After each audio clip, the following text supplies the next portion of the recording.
In today's video, we're taking a look at some latest NHL trade rumors on the New York Islanders, Calgary Flames, Edmonton Oilers, and the Toronto Maple Leafs. Plus, we have news from the NHL waiver wire, a few signings, and an update on the Vancouver Canucks COVID situation. We'll discuss the latest coming up next.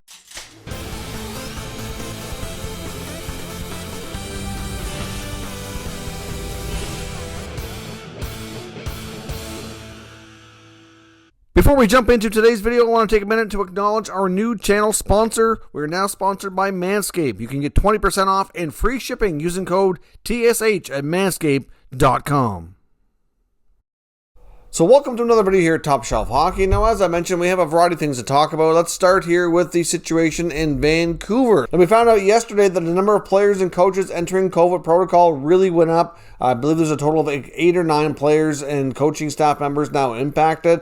We saw additional reports as well from Darren Dreger at TSN indicating that many of the players that are positive here are actually getting some more severe symptoms. It looks as though that some of them have been identified as the Brazilian variant of the virus, and that they're having the Canucks medical staff actually, obviously carefully visit them at home, hook them up to IVs. Like, they're really having a hard time and having some pretty severe symptoms. So let's hope they can get over this quickly, and let's certainly keep all of the Canucks players that are impacted here in our thoughts, and hopefully that they can rebound from this in the not too distant future. Obviously, this is going to impact the NHL schedule a little bit longer term than they may have originally thought. And I guess we'll have to see what will happen. It wouldn't be completely shocking if some games get pushed back and maybe end up not being played. They may have to go by point percentages here. They'll have to determine later into May if some of the games that are going to end up getting canceled, at least temporarily, if they're going to have any kind of an impact making them up or not. So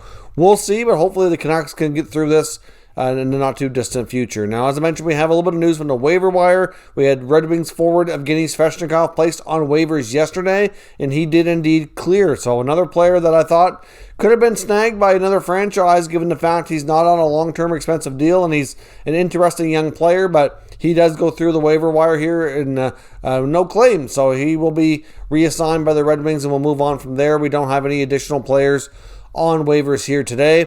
We do have a few other NHL prospects that have signed contracts here today, though. The Dallas Stars have signed themselves a college free agent goaltender from the University of North Dakota. Undrafted goalie Adam Shields signs a 2-year entry-level deal. He's 21 years old, soon to be 22, so that's why he gets the 2-year instead of the 3-year rookie contract. So he will be able to report to the Dallas Stars here soon, but obviously another interesting pickup there. Certainly had himself a pretty decent college career. And the San Jose Sharks have signed one of their prospects, Scott Reedy, who's been playing college hockey, completed his 4th season at the University of Minnesota, was a 4th-round pick back in 2017.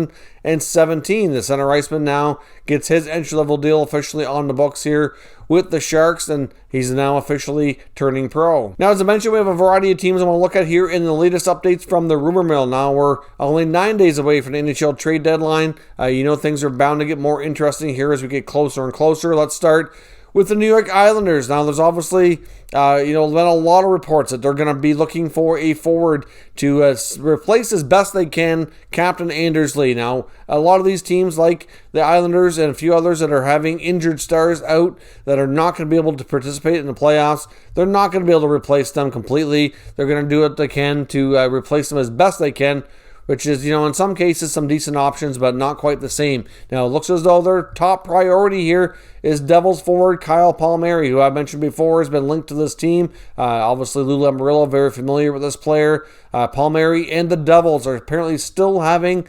negotiations on a contract extension. It's not a 100% guarantee or foregone conclusion here that he does indeed get traded, but according to Pierre LeBrun of TSN, even though those talks are still ongoing, they're still a ways apart in negotiations, and he feels at this point that it's a very high probability that he will be traded, with the Islanders being right near the top of that list and the Boston Bruins being also in the mix, according to other sources as well. From what I'm hearing and seeing online with other sources, it doesn't look as though the Canadian teams are as high on Palmieri as some of the other groups, like the American teams here. I mentioned the Islanders and the Bruins, for example, and some of that obviously could be due to the quarantine rules and stuff. I mean, I know it's been reduced to 7 days, but there's still more in play there when it comes to crossing the border. So reports also indicate Taylor Hall is certainly on the Islanders list of available players that they're considering, but but I think right now he appears to be more of a secondary option, and that very well could also be based on what the asking price is from the Buffalo Sabres. We know that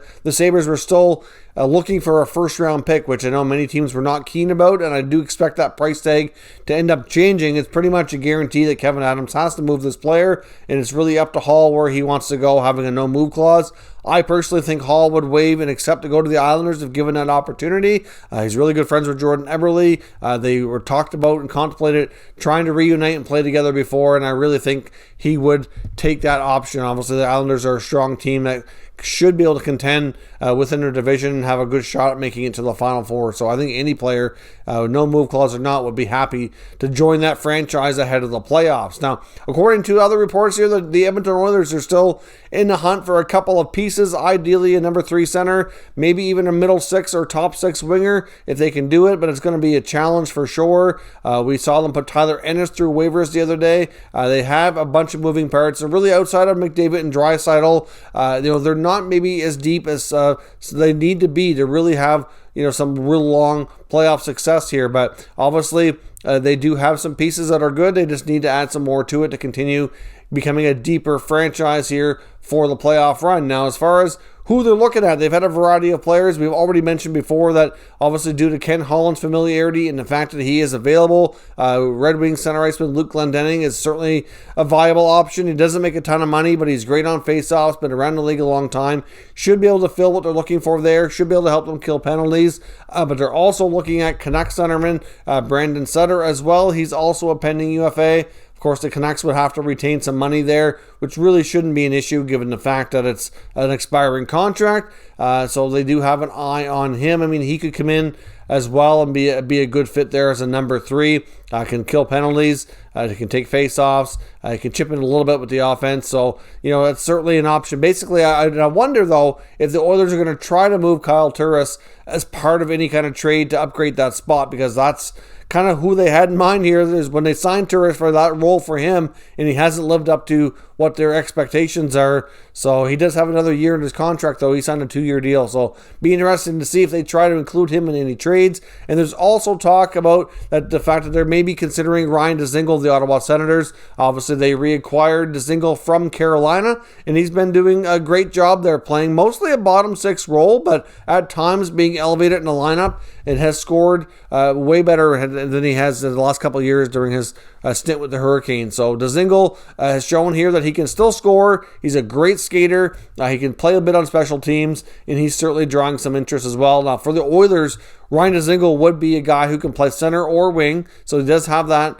as a good feature as well to make him more flexible. But at the same time, he's somebody who can go up and down your lineup. Now, I mean, a guy like Glendening or Sutter might be better suited for what they want for special teams or your more typical third-line center. But Dzingel would be a guy who could certainly move up into the top 6 when needed and can skate with the big boys and put up some offense. So it'll be interesting to see which route they go. Depending on the price tag and what some of these guys are not making a ton of money, they might be able to make more than one move, but it's going to require money going out to do it, and that's going to be the tricky part here. So we'll have to stay tuned and see what happens there. Now, of course, we've also reported on the fact that the Maple Leafs have been doing a lot of due diligence in the goaltending department. I don't think talks have gotten anywhere near serious when it comes to acquiring a goaltender. According to some insiders like Elliot Friedman, they've been calling around, checking in, like I said, kind of kicking tires, doing due diligence just to see what's available out there. And we've got other guys like Pierre LeBrun not entirely convinced that they're going to make a move goaltending-wise. And the general consensus I've seen more and more here is that the Leafs appear to be more and more comfortable, and really they should be as each game goes by that he continues to play well,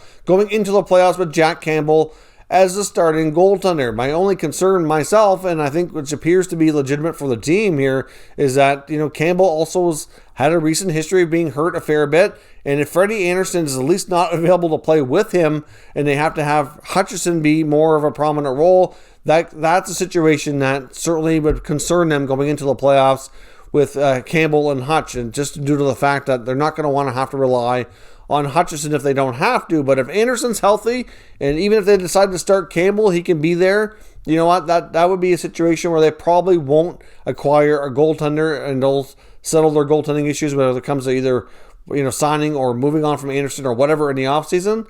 But if Anderson is going to be out and is not going to be able to be relied upon in the playoffs, is the only way they're going to be making that kind of move. But I mean, Jack Campbell is now 8-0. I mean, really, he looks like he's primed and ready. But at the same time, he's not used to playing such a heavy workload. And as the workload picks up, then, that's more risky for injury for him as well. And we even saw in his last start that it looks as though he might have had a bit of an injury, but was trying to play through it. So we'll see what happens. I don't think the Leafs are going to be overly active, though, in the goaltending department if Anderson's coming back. But we need to wait for further word on testing and all the things that he's been going through to see what his long-term health here really is. But they'll certainly be in the market to make a move. If goaltending is not something they need to take a look at, they're certainly going to be looking for an extra depth forward here or something to upgrade that group, because that was their primary target before the goaltending stuff kind of popped up, became an issue. It was rumored they were mainly targeting Mikael Granlund in Nashville, but he may not be available anymore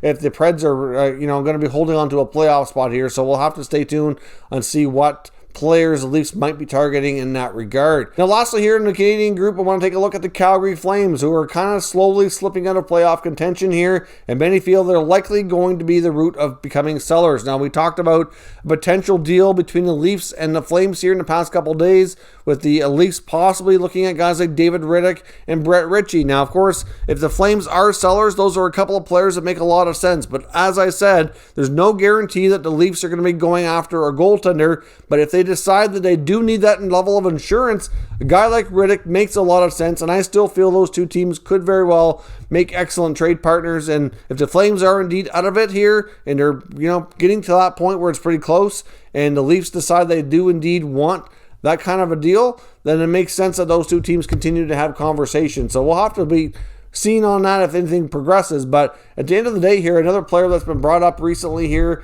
is Sam Bennett. I mean, we know Sam Bennett had requested a change of scenery earlier this season. Nothing ever came from it. Obviously, he continued to stay there after the coaching change with Daryl Sutter. Looks as though he was a little bit more fond of Bennett's play and has been getting a decent opportunity. But you have to wonder, as the team approaches the deadline, that they're going to be sellers, that he might be a player that's going to draw interest. We know Sam Bennett has been a much better playoff player than a regular season player for Calgary in the last number of years, and is likely going to be getting a fair bit of interest. So he could be another guy here that kind of rejoins the trade bait board and has an opportunity to be picked up here. I mean, I see the Flames likely becoming sellers.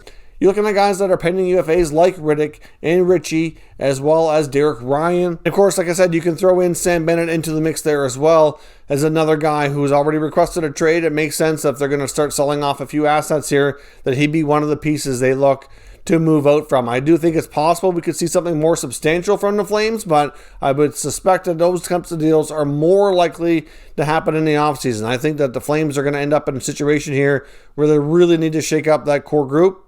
And it's just a matter of time before they do a big deal, whether it be, Gaudreau, Monahan, or something more substantial. But I think that's more likely for the offseason. So we'll see what happens. Let me know your thoughts on what these teams are going to be doing down in the comments, and we'll discuss further. If you're new to the channel, consider subscribing and turning on your notifications so you don't miss any future content. And give this video a thumbs up if you enjoyed it. I'd appreciate it if you did. As always, thank you for watching, and I'll catch you next time.